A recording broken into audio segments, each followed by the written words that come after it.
Hello from the Heart of Wren song. I'm Ray here. And I just had this desire to send out a little message of encouragement to you today. It's early October. It's 12th, so it's almost mid-October in the Northern Hemisphere. And so autumn is pretty much here. Even the goldenrod, which was just brilliant yellow a week ago, is fading into a quieter gold color, and everything's kind of getting ready to quiet down and bank itself down for the winter. And out here in my rural Midwestern location, there's quite a bit to do.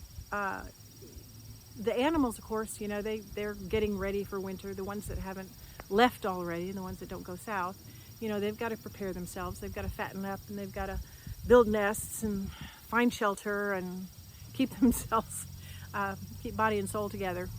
And so do we humans. Now, in this day and age, you know, even us rural folks, and maybe especially us rural folks, we have grocery stores we can go to. You know, there are stores, and we can, you know, stock up. And it's not like the pioneer days in the 1800s, you know, out west. But some of us, especially those of us who've chosen a simpler path, need to think ahead, need to be prepared. How many times have you heard that prepare word? But we do need to think ahead a bit. And you can see this over my right shoulder. This is one of my wood sheds. It's a neat little thing that I've got going on. There's a couple of old recycled plastic picnic tabletops that are actually the floor. And then I arched two 16-foot cattle panels over it. And actually, this one is just one 16-foot cattle panel arched, supported by T-posts. And then I've got a wax-coated cotton duck tarp over the top of that. Yep. Out here in the country, people go by on their four-wheelers pretty regularly. So I lay in firewood because although I do have grid electric, I always want to be ready in case there's an outage.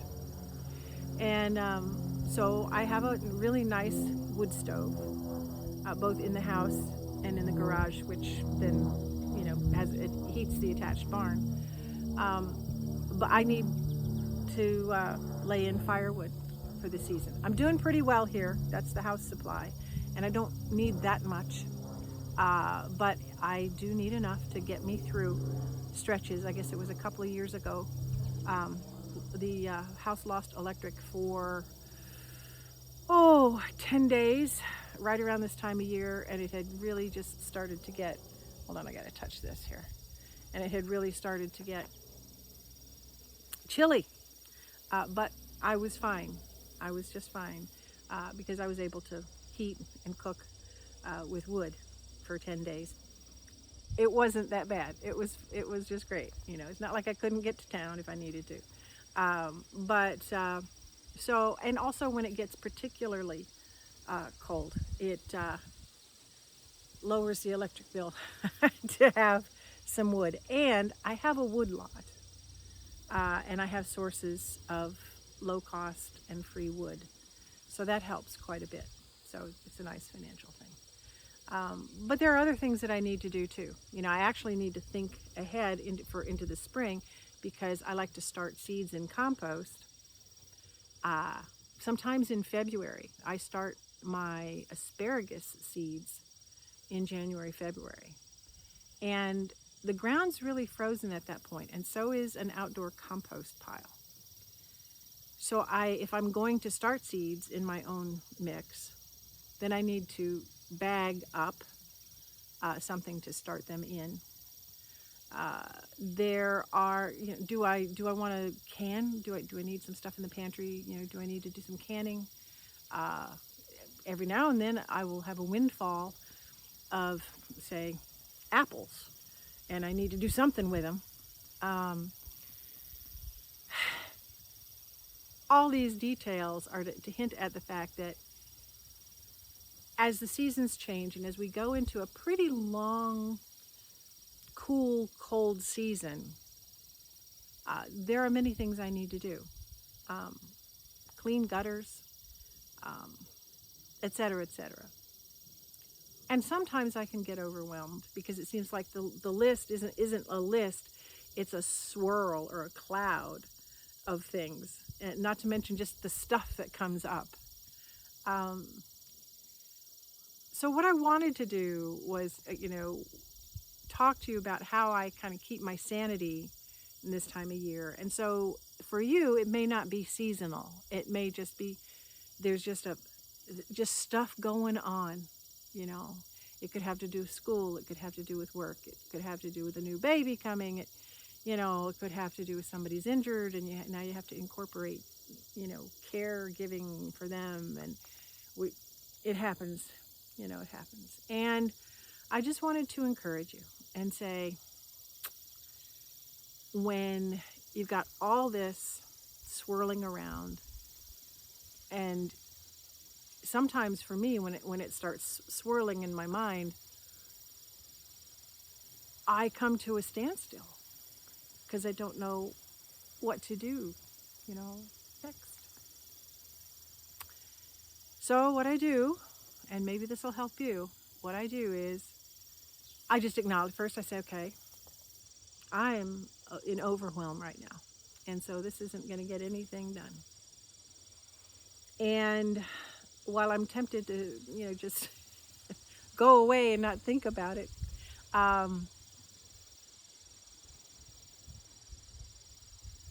what I do is I convince myself that my head may not know what to do, but my heart and my hands know what to do.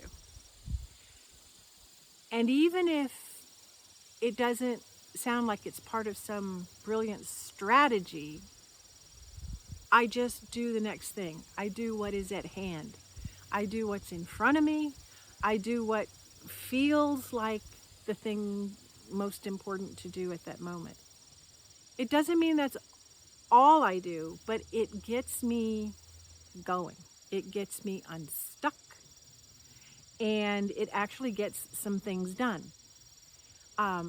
One of the mental traps that I lay for myself is in trying to consider everything that I want to do and trying to prioritize these 200 projects or chores perfectly. And that perfectionism, that decision that I must categorize everything and control it, really, it just trips me up every time. And so while there is value in assigning priorities and organizing, there are just some days and some times and some seasons of life where you just got to do the next thing. Do what's at hand. Do what you have the tools and time to do.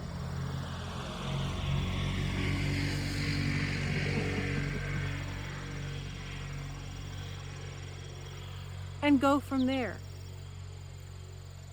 Spending an afternoon doing that, and getting the absolute have-tos, like feeding yourself or your family or your animals or whatever, that of course has priority, right? So you get that stuff done, and then you get some of the other stuff done, and then if all goes well, you get a decent night's sleep. That's important. Try to get a decent night's sleep. Things can sort themselves out in your mind overnight. Things look different in the morning.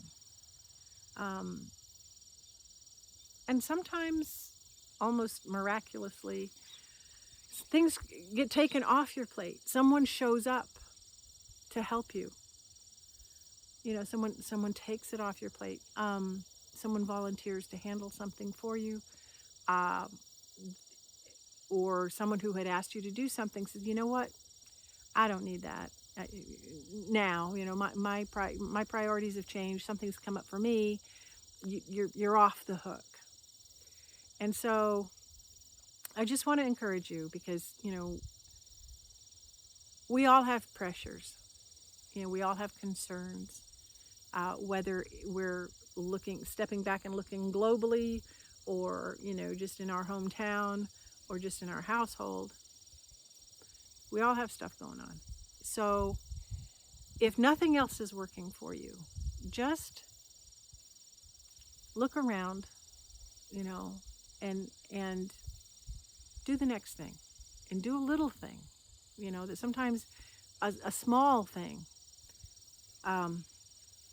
washing a couple of cups and wiping the counter, you know, a little something. It's like, okay, good.